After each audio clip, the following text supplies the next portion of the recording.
আল্লাহ সুবহানাহু ওয়া তাআলা সূরাতুন নাসরে বলতেছেন, ইযা জাআ নাসরুল্লাহি ওয়াল ফাতহু ওয়া রাআইতান নাসা ইয়াদখুলুনা ফি দীনিল্লাহি আফওয়াজা ফাসাব্বিহ বিহামদি রাব্বিকা ওয়াস্তাগফিরহু ইন্নাহু কানা তাওয়াবা।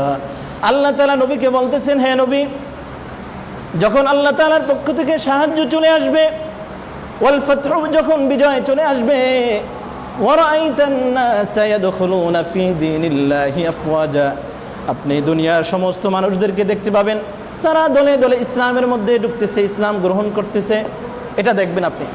তখন কি করবেন? ফাসাব্বিহ বিহামদি রাব্বিকা, বিজয় হিসাবে, বিজয় পালন করার জন্য, শুকরিয়ার জন্য আপনি আপনার মহান রবের তাসবিহ পড়ুন। কি পড়ুন? তাসবিহ পড়ুন, তার প্রশংসা করুন, তার নামে তাহলিল করুন, সুবহানাল্লাহ পড়ুন, আলহামদুলিল্লাহ পড়ুন, আল্লাহু আকবার পড়ুন, এগুলা পড়ুন। আরেকটা কাজ হচ্ছে ওয়াস্তাগফিরহু, এবং আল্লাহ তাআলার কাছে ইস্তিগফার করুন। কি করুন? ইস্তিগফার করুন। আল্লাহ নবী সাল্লাল্লাহু আলাইহি ওয়াসাল্লাম হাদিসে ইরশাদ করেছেন, আফযালুস সিয়ামি বা'দা রমাদান শাহরুল্লাহিল মুহাররম। আল্লাহ নবী সাল্লাল্লাহু আলাইহি ওয়াসাল্লাম বলেন, রমজান মাসের পর আল্লাহ তাআলার কাছে সবচেয়ে উত্তম রোজা রাখার সময় হচ্ছে মুহররম মাস।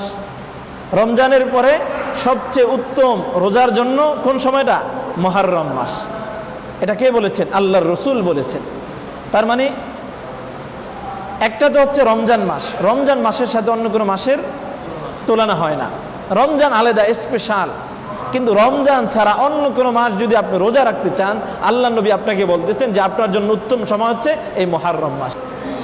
আসলে এক তো আল্লাহ সুবহানাহু ওয়া তাআলা এই মাসকে সম্মানিত করেছেন, একদিন না, যে কোনো একদিন নাকি, বরং পুরো 30 দিনকে আল্লাহ সুবহানাহু ওয়া তাআলা কি করেছেন? সম্মানিত করেছেন। শুধু 10 তারিখ সম্মানিত না, শুধু 11 তারিখ সম্মানিত না, শুধু 9 তারিখ সম্মানিত না, বরং পুরো 30 দিনকে কে করেছেন? সম্মানিত আল্লাহ সুবহানাহু ওয়া তাআলা করেছেন।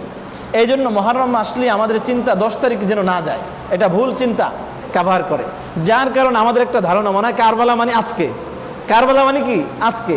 তো আজকে কি ভাই? আজকে মুহররম মাসের 8 তারিখ, তো আজকে কি মুহররম মাস? এটা ফজিলতপূর্ণ না? আজকের দিনটা ফজিলতপূর্ণ না? আওয়াজ দিয়ে বলেন। আজকেও তো ফজিলতপূর্ণ, কালকেও ফজিলতপূর্ণ, 9 তারিখও ফজিলতপূর্ণ, 10 তারিখ, 11, 12, 30 তারিখ পর্যন্ত ফজিলতপূর্ণ। শুধু 10 তারিখ কি না ফজিলতপূর্ণ? এরকম নয়, সবগুলা দিনই ফজিলতপূর্ণ।